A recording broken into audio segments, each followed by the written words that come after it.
It's going to be a long night. To be honest, I get to bed early. That is, early in the morning, and then it starts at work, and by work I mean a bar named work, not a place of employment.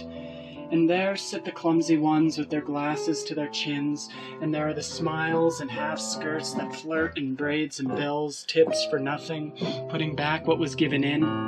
They are the ghosts that pass between the glasses, that hold a poison that never lasts.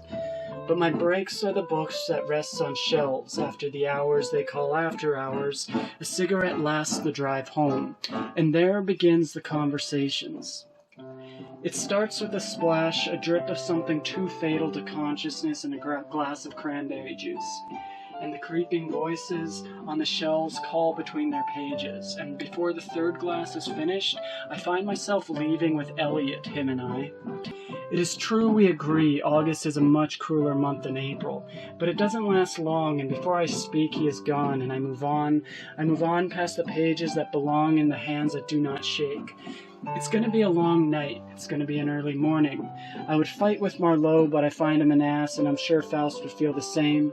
Now I have Goethe laughing and young Werther gasping, and I've only cracked the second bottle of Monroe.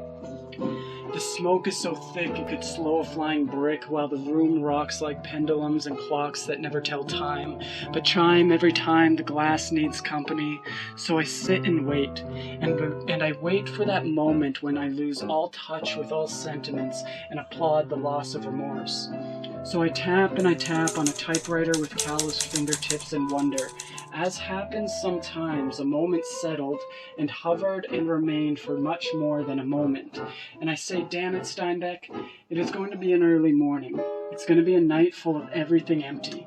If you're able to count to 10 and hold yourself to a single bottle of red, then you're a better man than I. But I've never been one for comparisons, and it's getting easier to tell the difference between Marlboro and Lucky Strike.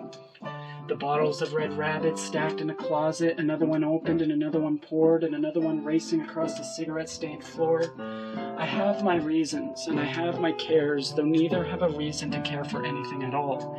So let me tend the rabbits, George. Let us live off the land and find that dream you spoke of in dreams where all things sound like melodies and we can forget all that we have done. Everything has only begun, and it doesn't stop until everything is dark and memory becomes a thing forgotten. As it often begins the day before last and before that, depending on your perspective of things, it's either going to be a very late night or a very early morning.